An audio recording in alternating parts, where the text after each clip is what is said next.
معزز ناظرین اکرام، السلام علیکم ورحمۃ اللہ وبرکاتہ۔ ناظرین اکرام، آج کی اس ویڈیو میں ہم آپ کو حضرت آدم علیہ السلام کی تخلیق اور حضرت آدم علیہ السلام سے پہلے دنیا میں اللہ تعالیٰ نے کس چیز کو بھیجا تھا کے بارے میں بات کریں گے۔ آپ سے التماس ہے کہ ویڈیو کو آخر تک بغیر اسکپ کیے لازمی دیکھیے گا، اور ابھی تک اگر آپ نے ہمارے channel wealth of knowledge corner کو سبسکرائب نہیں کیا ہوا تو کائنڈلی ہمارے چینل کو سبسکرائب کر دیجیے گا، بیل آئیکن کو آن کر دیجیے گا تاکہ آنے والی ویڈیوز کا نوٹیفیکیشن آپ کو بروقت وصول ہو سکے۔ اپنی قیمتی آراء سے ہمیں مطلع کیجیے گا۔ بغیر کوئی دیر کیے چلتے ہیں آج کے عنوان کی طرف۔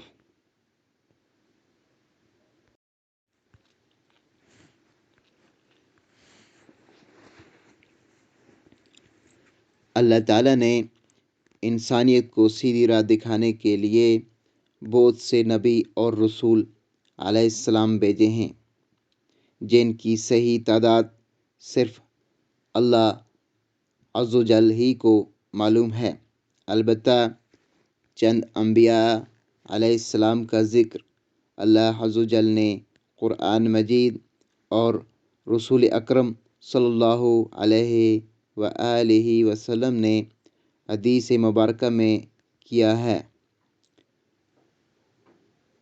ان میں سے سب سے پہلے نبی حضرت آدم علیہ السلام ہیں۔ حضرت آدم علیہ السلام کی پیدائش مفسر قرآن حضرت عبداللہ بن عباس رضی اللہ تعالیٰ عنہ نے فرمایا، حضرت آدم علیہ السلام کی تخلیق سے تقریباً 2000 سال پہلے اللہ تعالیٰ نے زمین پر جنوں کو آباد کیا۔ جب جنات زمین میں فساد پھیلانے اور آپس میں قتل و غارت کرنے لگے تو اللہ تعالیٰ نے ابلیس کو فرشتوں کی معیت میں بھیجا کہ جنات کو سمندروں اور جزیروں کی طرف بھگا دو۔ ابلیس نے فرشتوں کو ساتھ لے کر جنات کو سمندروں اور جزیروں کی طرف بھگا دیا۔ ابلیس خود بھی جنات کی نسل میں سے تھا، لیکن کثرت عبادت کی وجہ سے اللہ تعالیٰ نے اسے فرشتوں کا سردار بنا دیا۔ فرشتوں کا سردار بننے کی وجہ سے ابلیس میں غرور اور تکبر پیدا ہو گیا۔ اس نے یہ سمجھا کہ مجھے آسمان و زمین میں اتنا بڑا مقام اس لیے ملا ہے کہ میں اللہ تعالیٰ کے نزدیک تمام مخلوقات سے افضل ہوں۔ اللہ تعالیٰ کو اس کا غرور اور تکبر پسند نہیں آیا، اور اسی وقت اللہ تعالیٰ نے فرشتوں کے سامنے ایک ایسی مخلوق کو پیدا کرنے کا اظہار فرمایا جو زمین میں اللہ تعالیٰ کی نیابت کرے۔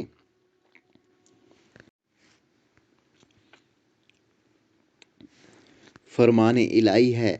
ترجمہ: اے پیغمبر صلی اللہ علیہ وآلہ وسلم، وہ وقت یاد کیجئے جب آپ کے رب نے فرشتوں سے کہا کہ میں زمین میں اپنا کوئی خلیفہ بنانے والا ہوں۔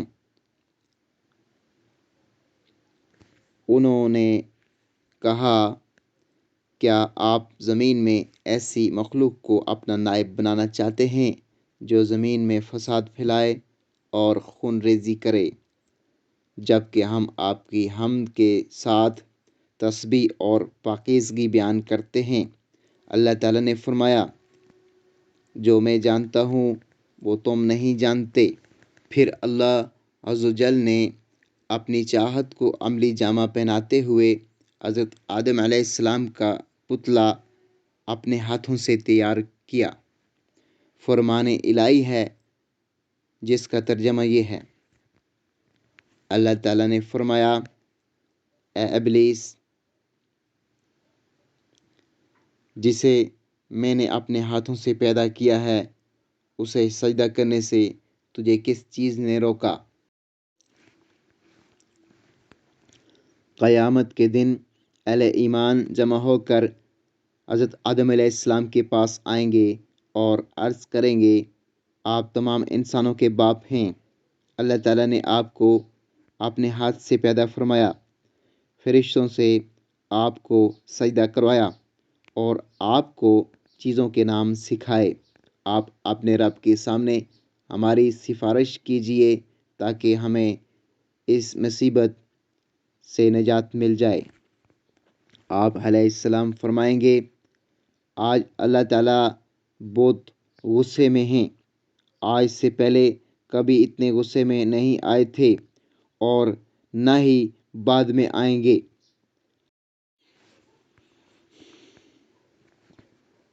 اللہ نے مجھے درخت کے پاس جانے سے منع کیا تھا، لیکن مجھ سے غلطی ہو گئی، لہٰذا آپ کسی اور کے پاس چلے جاؤ۔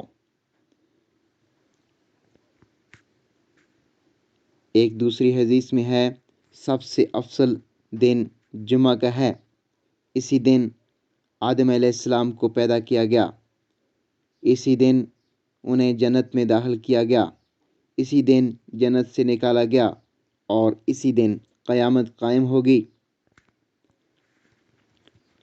اللہ سبحانہ و تعالیٰ نے آدم علیہ السلام کی شکل و صورت بنانے کے بعد جب تک چاہا انہیں ڈھانچے کی صورت میں پڑا رہنے دیا۔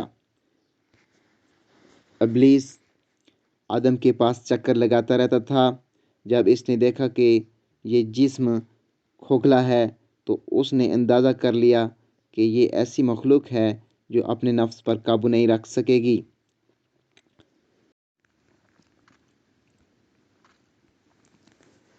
اللہ سبحانہ و تعالی نے آدم علیہ السلام کو پوری زمین سے جمع کی گئی مٹھی بھر خاک سے پیدا فرمایا۔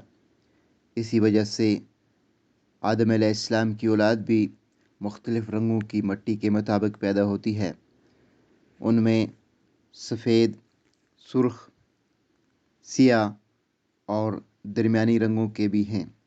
اسی طرح نیک اور بد، نرم خو اور سخت طبیعت اور درمیانی طبیعت والے ہیں۔ اللہ تعالیٰ نے حضرت آدم علیہ السلام کو جمعہ کے دن اپنے ہاتھ سے انسانی صورت میں پیدا فرمایا تاکہ ابلیس اپنی بڑائی کا دعویٰ نہ کر سکے۔ اس کے بعد کچھ مدت تک مٹی کے بنے ہوئے ایک جسم کی صورت میں پڑے رہنے دیا۔ فرشتے اور ابلیس اسے دیکھ کر خوفزدہ ہوتے، ابلیس گزرتے ہوئے اسے ٹھوکر مارتا، جس کی وجہ سے ایسی آواز پیدا ہوتی جس طرح مٹی کے بنے ہوئے برتن سے کسی چیز کے ٹکرانے کے بعد پیدا ہوتی ہے۔ اس لیے وہ کہتا تھا، فرمان الہی ہے، جس کا ترجمہ، اللہ تعالیٰ نے انسان کو ٹھیکری جیسی بجنے والی مٹی سے پیدا کیا۔ ابلیس ایک مرتبہ موقع پا کر حضرت آدم علیہ السلام کے منہ کی طرف سے بدن میں داخل ہوا اور دوسری طرف سے نکل گیا اور فرشتوں سے کہنے لگا، اس سے مت ڈرو، یہ آدم علیہ السلام اندر سے بالکل کھوکھلا ہے، اگر مجھے اس پر قابو پانے کا موقع ملا تو میں اسے ضرور گمراہ کروں گا۔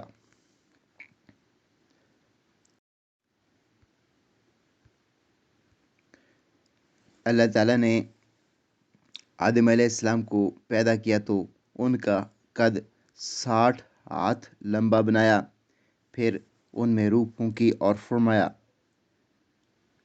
جا کر فرشتوں کی جماعت کو سلام کہیے اور ان کا جواب غور سے سنیے، وہی تمہارے اور تمہاری اولاد کے سلام اور جواب کا طریقہ ہوگا۔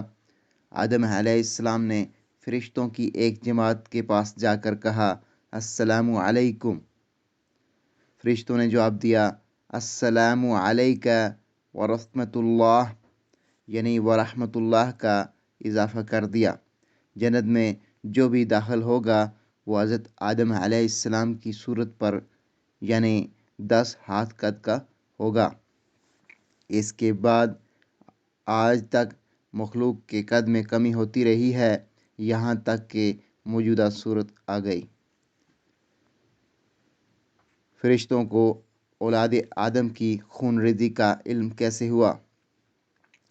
فرشتے زمین پر جنات کے آپس کے لڑائی جھگڑوں اور خون ریزی کو دیکھ چکے تھے۔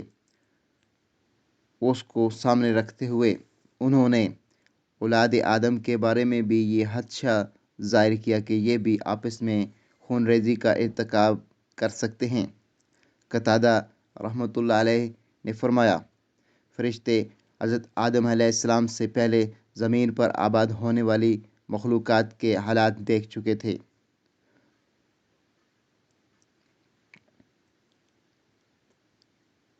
خلیفہ بننے کی مصالحت۔ جب اللہ تعالیٰ نے فرشتوں کو ایک نئی مخلوق پیدا کرنے کی خبر دی تو انہوں نے اس نئی مخلوق کو پیدا کرنے کی مصالحت معلوم کی تو اللہ سبحانہ و تعالیٰ نے فرمایا، جس کا ترجمہ یہ ہے، بلا شبہ میں وہ باتیں جانتا ہوں جن کا تمہیں علم نہیں۔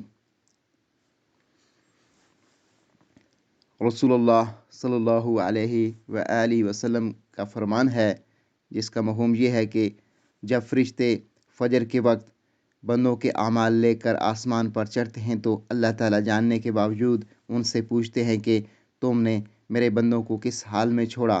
فرشتے جواب دیتے ہیں کہ جب ہم گئے تھے وہ نماز عصر میں مصروف تھے، اور جب واپس آئے تب بھی وہ نماز فجر میں مصروف تھے۔ یعنی فرشتوں کو جس مصالحت و حکمت کی جستجو تھی وہ انہیں انسان کے عبادت میں مصروف ہونے کی صورت میں دکھائی جاتی ہے۔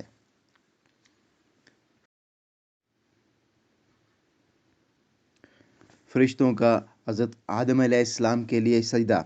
اللہ سبحانہ و تعالیٰ نے حضرت آدم علیہ السلام کے جسم میں روح پھونکنے سے پہلے ہی فرشتوں کو اس بات کا پابند کر دیا تھا کہ جیسے ہی میں آدم علیہ السلام کی تخلیق مکمل کر کے اس میں روح ڈال دوں تو تم ان کے سامنے سجدہ تعظیمی میں گر جانا۔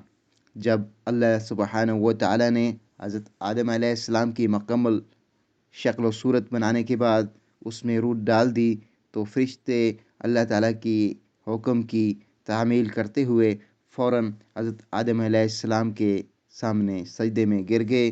فرمان الہی ہے۔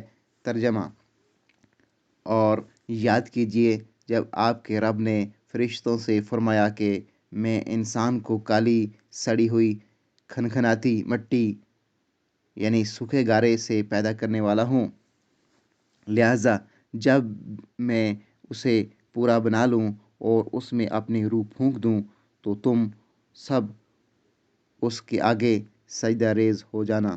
پس تمام فرشتوں نے سجدہ کیا۔ رسول اکرم صلی اللہ علیہ وآلہ وسلم نے فرمایا، جب حضرت آدم علیہ السلام میں روح ڈال دی گئی تو انہیں چھینک آئی، جس پر انہوں نے الحمدللہ رب العالمین کہا۔ اللہ تعالیٰ نے جواب میں یرحمک اللہ فرمایا۔ حضرت آدم علیہ السلام کی عزت و تکریم اور فرشتوں پر فضیلت۔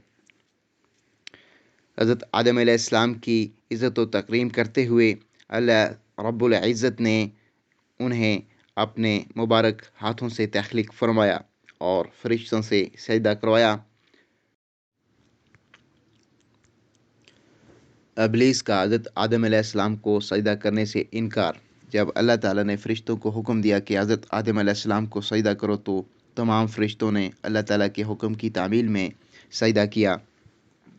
ابلیس چونکہ کثرت عبادت کی وجہ سے فرشتوں کے ساتھ رہتا تھا، لہٰذا اسے بھی فرشتوں کے ساتھ حضرت آدم علیہ السلام کو سجدہ کرنے کا حکم دیا گیا، مگر ابلیس حضرت آدم علیہ السلام کی عزت و فضیلت کو دیکھ کر حسد کرنے لگا اور تکبر کرتے ہوئے انہیں سجدہ کرنے سے انکار کر دیا۔